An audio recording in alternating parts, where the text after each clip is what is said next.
Hey guys, I'm Ted. I'm here to give you another lecture, and for this lecture we're going to continue our discussion on the Plains Wars. And before we do so, I'd just like to do our customary recap and discuss what we covered in our last lecture. So in our last lecture we discussed how men like Francis Parkman were under the impression that the Plains natives' way of life was about to be fundamentally altered, if not eradicated. So they took it upon themselves to go out west and live amongst the plains, to observe them firsthand and to record their observations. We also discussed how the horse rose to become rose to play a vital role in the lives of the native peoples. It fundamentally altered their diet. It allowed them to be their diet to be more carnivorous, because now they could hunt down buffalo from the horse's back rather than on foot. We also discussed how the policies of the United States government was manic, and that the manic policies alternated between accommodation and annihilation. And it really sort of offset the feelings of trust between natives and either settlers from the United States, representatives of the United States military, and representatives of the United States government. Really just sort of peppered or clouded the attentions of both groups, and led to mistrust on both sides.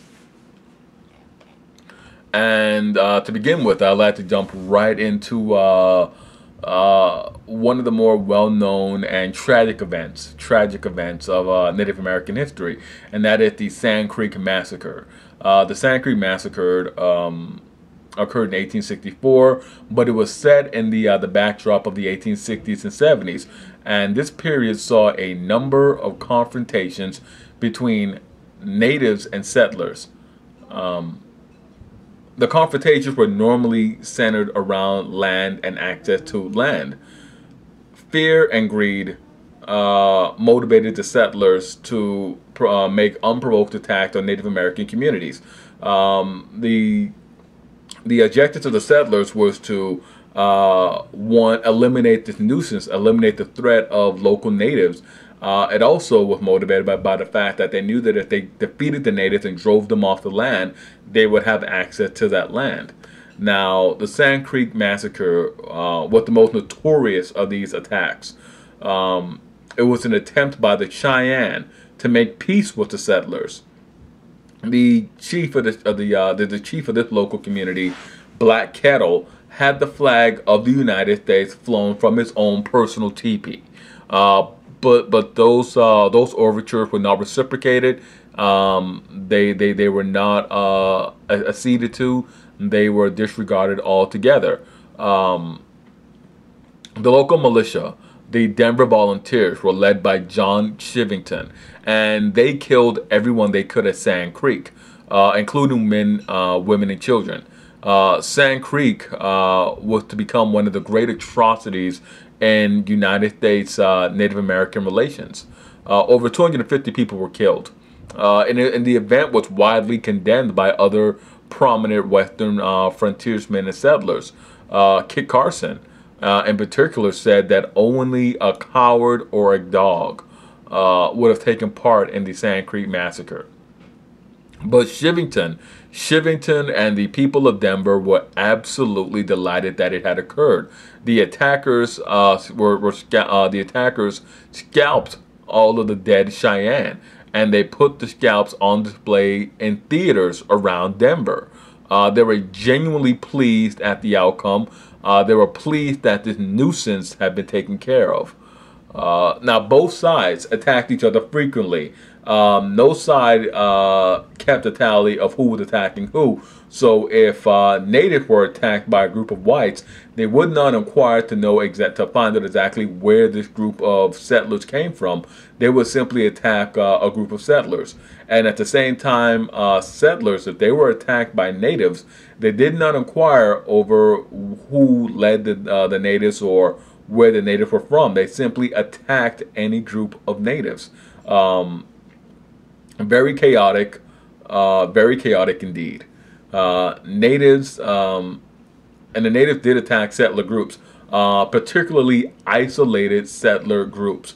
Red Cloud, a Sioux chief, in an attempt to deter American interest and American development of the then recent discoveries of gold fields in Montana, he cut off the Bozeman Trail. That is the path that led settlers from the Oregon Trail into the Montana Territory. And he ambushed and he killed the impulsive William Fetterman. He defeated Fetterman and he killed all of the men under Fetterman's command. And he did this in an attempt to cut off Montana from settlement from the United States.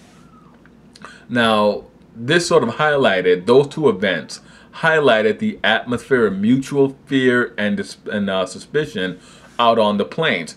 We have to be very careful when we examine these events. There was an unbridled greed exhibited by the settlers, by the European Americans who came out onto the plains. And then these settlers, they were coming out to exploit the local resources, and they were genuinely afraid of the plains natives. They knew that they coming out here to take this land would bring them into conflict with the natives, and they were genuinely afraid over what would happen if they were defeated or captured by the natives. It is really hard for us to really comprehend the violence and atrocities that were committed without understanding those factors. And of course, the natives knew that unprovoked attacks were going to be come their way, so they were very keen themselves to look to the offensive, to sort of protect themselves. Now, in the eastern United States, particularly in the Northeast, many were developing a philanthropic attitude towards the native peoples of the plain, towards Native Americans in general. The Carlisle School was developed in Pennsylvania to taking Native American children and transform them into American citizens. Really, it was developed to kill the Indian and save the man. That is, a lot of societies were founded with the express purpose of civilizing and thus saving Native Americans, particularly Native American children. Now, this civilizing was to be done by by taking the children and indoctrinating them not with their Native American ancestral beliefs, but with European American beliefs, giving them European American values, and in thus civilizing them by giving them the access to the principles and the philosophies of their betters. Now, the closer you got to the frontier, the rarer the views of saving Native Americans or civilizing them became. On the frontier, the European American settlers tended to be very violently opposed to ideas like that. The treaties that were made between the United States and the various peoples on the plain, the various native groups, were very difficult to enforce because they specified that the United States Army would prevent settlers from going out onto the treaty lands reserved for Native Americans. But whenever it suited settlers to go out onto treaty lands, like when gold was discovered, they did so, and they did so with impunity. The Army was very reluctant, and Army commanders were even more reluctant to prevent settlers from going out onto native lands. Soldiers were predisposed to sympathize and support the settlers. They were not inclined to support the natives, who objected to this encroachment by settlers. Now, a prime example of this would be when gold was discovered in the Black Hills of the Dakotas. Now, George Custer, while on an expedition into the Black Hills in 1874, found that many of the natives were wearing little gold trinkets. This set off a gold rush, with prospectors pouring into the area in the hopes of striking it rich. Custer is an interesting figure. He has served as a breveted major general during the Civil War and was a very popular cavalry commander during the Civil War who was noted for his bravery on the battlefield. But after the Civil War, he was sent out to the West, where he spent a number of discontented years on the plains. He was intensely disliked by the men under his command, primarily for his vanity, but he was also known to be very unpleasant to his men. And he and Custer openly favored a no compromise policy with the natives. Several native groups were able to come together and settle their personal disputes to band together to wage a united war against the United States. Sitting Bull, one of the leaders of the Sioux, had a premonition of a victory after participating in a sun dance. The sun dance was a dance that enabled Native Americans to have what were deemed prophetic visions. He saw hundreds of U.S. soldiers falling into his camp. He interpreted that a great victory will be won. Custer, meanwhile, truly underestimated the number of people that could be rallied to fight against his forces.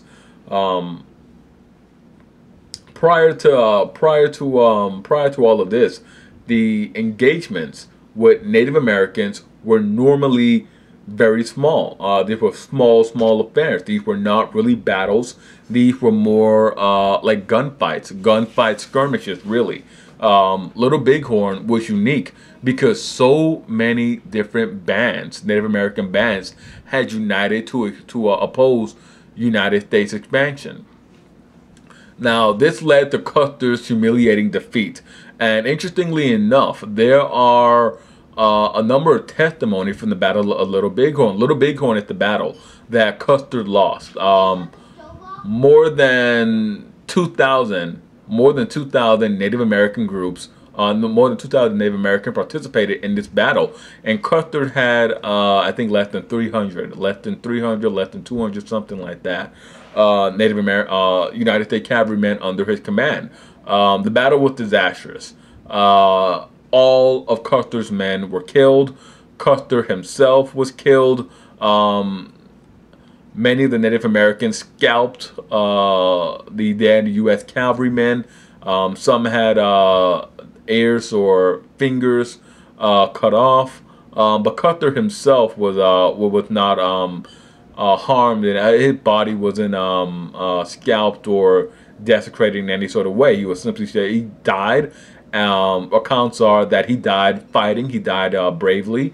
We don't know really how accurate those accounts are. Much of Custer's legacy was influenced by his wife, who in the wake of Little Bighorn, Custer was blamed and his military incompetence put out there. But his wife mounted one of the best publicity PR campaigns in memory in the history of the United States. She turned Little Bighorn from just a complete disaster brought on by one man's ignorance to a defiant last stand by an intrepid commander and his loyal and brave soldiers against the impossible odds of a foreign rabble horde. Completely wrong, but nonetheless, that's a view that still pretty much pertains to today in the imagination of a lot of people who aren't really familiar with what happened at Little Bighorn or aren't familiar with the type of man that George Custer was. But a number of testimonies from natives who fought at the battle of Little Bighorn remain. A man named Black Elk, who claimed to be present at the Battle of Little Bighorn, narrated his recollection of the battle. And some controversy does exist with Black Elk's recollection because it's over 60 years. He gave his recollection 60 years after Little Bighorn, and a number of historians and interested persons really cast doubt on the veracity of his statements. Now, no sooner had the Little Bighorn been won did the victors find that they were forced to disperse. Now, the native peoples, remember, the native peoples of the plains were hunter and gatherers. They lived in smaller bands. They didn't really live in large groups, large communities. They were not sedentary people. They did not farm. They had to go out and they had to hunt and they had to forage.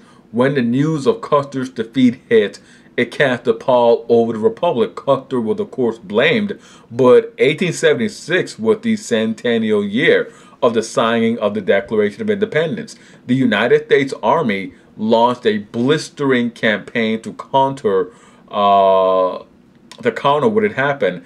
And for the first time in actions against the Plains Indians, hostilities extended into the winter. Natives on the plains had a very strict fighting season.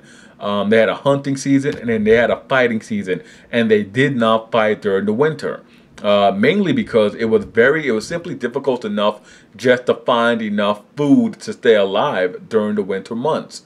The United States Army decided to fight through the winter, and they could do so. They had the superior equipment. They had the superior technology. They had the blankets and the access to coal and to wood to heat themselves, to keep themselves warm. They also had, via the railroad, access to very good food. They could range out. When they were dwindling low on supply, they could go back, gather up enough supply. They had the horses. They had the pack wagons. They were highly mobile. The natives, on the other hand, were not able to do so. They were in community. They had women and children and the elderly with them. Not everybody was a fighter in these bands, in these camps. And the United States Army attacked native camps. They attacked. Particularly, they took to attacking early in the morning with the intended purpose of not really killing everybody in the camp, but merely scattering the camp. Now, to be sure, they tried to kill as many people as they could, but their intention was to drive the survivors into the cold, to let the weather, to let the elements finish off people. And really, by the summer of 1877. The United States Army had been able to bring the Sioux, the Cheyenne, and all the other peoples on the plains into reservations. Sitting Bull and a few others were the exceptions. They crossed into Canada. They crossed the border into Canada, and there was limited fighting for the rest of the century, but nothing really major. Nothing like Little Bighorn ever again. The Indian Wars really didn't end until right around the time of World War I, right around the outbreak of World War I. But there was never a big battle. There was never a Little Bighorn. There was never a Fallen Timbers. There was nothing. There was none of these big wars ever again. No big battles. As I stated earlier, a few others escaped. But those few others typically surrendered or were captured. For example, the later in the 19th century, Chief Joseph of the Nez Perce, he surrendered to the United States government, and he delivered really one of the more heartbreaking speeches, in which he recounted the fact that his people were just exhausted. He was exhausted, and they couldn't go on. He spoke of how he could not find members of his tribe, members of his band. He spoke of the fact that it was a disaster for their people, that their young men were being killed off, their young women were being killed off, the children were being scattered to the winds, and that they were compelled to surrender in order to save their people, in order to save their community. Also, Geronimo were captured. Geronimo were captured, and that pretty much ended. Those two events pretty much were like last capstones on what was happening in the West against natives. Now, in 1887, Congress passed what's known as the Dawes Severalty Act, commonly known just as the Dawes Act.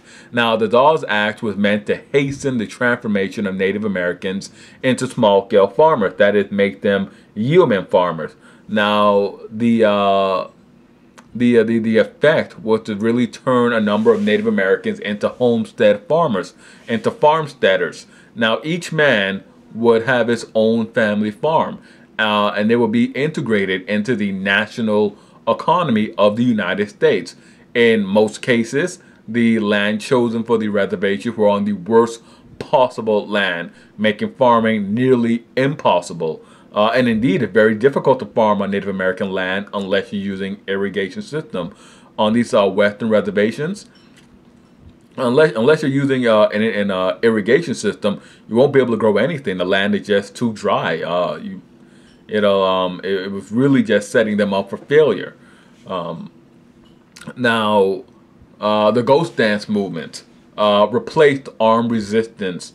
And really, the ghost dance movement was a form of cultural resistance. The ghost dance movement centered on the wearing of a ghost shirt, which would make the wearer immune to the rounds and the ammunition fired at them by United States Army soldiers. Now, in December of 1890, at Wounded Knee, nervous soldiers shot into the crowds partaking in the ceremony, killing roughly 200 participants. After these events, long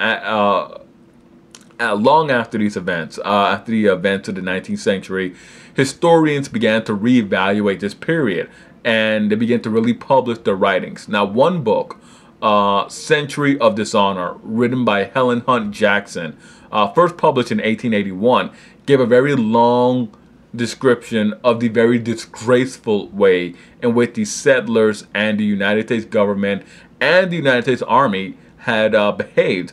The very dishonorable conduct they had exhibited in their dealings toward the Native Americans. Now, since 1881, more have come to the conclusion that the treatment of Native Americans is one of the more shameful aspects of Native American history. And I'm inclined to agree with that. The treatment of them was utterly shameful, completely dishonest, especially the broken treaties. There was never really, and really to understand the West, there was never an intention to not deprive them of the land. That is number one. But they continue to bank on the trusting nature of Native American groups by offering treaties only to break them whenever it suited them. Well, that wraps up our discussion on the Plain Wars. Hit like, subscribe, and comment. Let me know what you thought about this lecture, and I will see you guys next time for another lecture.